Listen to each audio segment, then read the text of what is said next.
gwayina allergy ow'okuvaamu eminyira ng'oyasimula buli ddakiika, w'owulira akawoowo ng'oyasimula, oba onaabye amazzi aganyogoga ng'oyasimula, w'owulira ebimuli ng'oyasimula nga n'enfuufu ekwasimuza, ogenda kukola otya?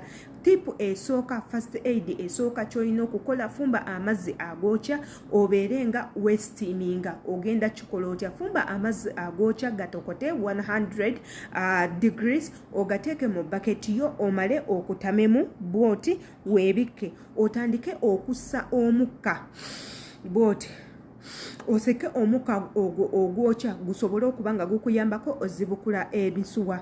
Ekirala ky'osobola okukola kwe kukwatayo turmeric powder n'omufumba bulungi nnyo, n'oteekamu kalemoniko. Bw'oba nga olina kya pambalasi n'oteekamu katono nnyo munnange, n'obeera nga onywa, kigenda kuyambako ozibukula emisuwa gino eno. Osobola okwemasaginga waneeno n'omasaginga wakati waneeno misuwa egitwala omukka ne gibeera nga gizibukuka. Amanya yenze Sheila Adita, atanaba kubanga osubscribinga ku YouTube channel yange, mugana yange subscribinga, kyoba omanya nti omisinga ebintu bingi. Kyolina okukola ekigambo subscribe wekiri kikonemu wabula akade. Badiya temwerabira kade, mumanyi okerabira, kwata mu kadaako. Akadaako buli video gye tuteekayo gwogenda okusooka okugiraba. Oba ekugasa oba tekugasa, ogenda kugiraba kubanga oyinza okufuna omuntu ali mu kizibu gw'osobola okubanga otaasa mu bunnambiro. Olunaku olwaleero tugenda kulaba ku allergies. Abantu tulina ebika bibiri ebya allergy. Mulimu allergy ow'okwasimula obwasimuzi ne allergy ow'okusiiyibwa. Allergy ow'okusiiyibwa bw'atya nga ggwe ne woba oyambadde olugoye lukusiiwa n'otandika okujja ebitulututtu. Bw'ogenda mu mazzi agannyogoga oba ne weeyiwako amazzi ojja ebitulututtu.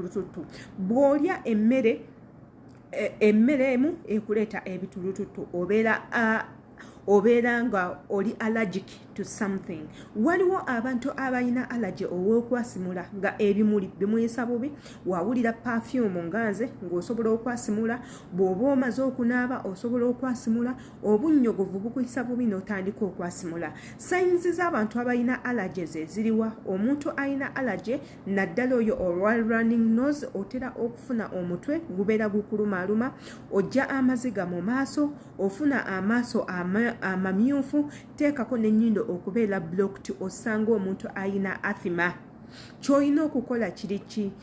Abantu abamu tebawula allergy na sinuses. Abantu bonna mu nsi tulina sinuses, naye ekyenjawulo ekiriwo nti sinuses zo zineeno bwe zibeera blocked mutera okuvaamu ebyo. Allergy atambula wamu ne sinuses, nti byonna bikwatagana ku air strips zineeno ezitwala omukka munda zibeera blocked.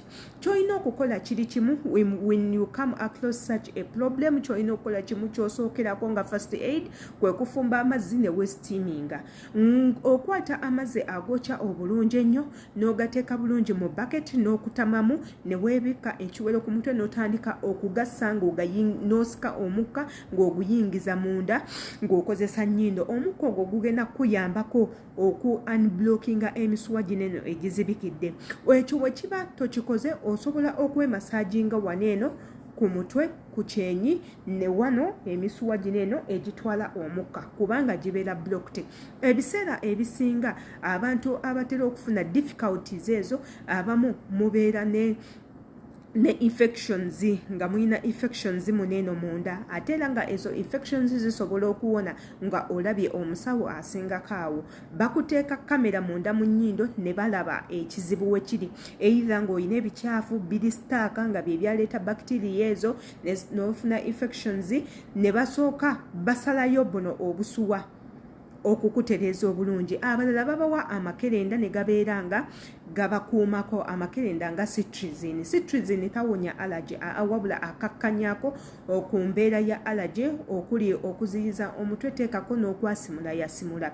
Oba si ekyo osobola okufumbayo turmeric powder wo, kwata amazzi agookya, kamuliramu ka lemon, teekamu ekijiiko kimu ekya honey, then oteekemu turmeric powder, obitabule wamu obeere nga onywa. Kigenda kuyambako okuzibukula emisuwa egyo gyonna egibadde gizibikidde. Osobola tabula loobo woba omuyina n'omukwata bulungi nnyo n'omuteeka mu mazzi agookya n'obeera nga omunywa kijja kuyamba.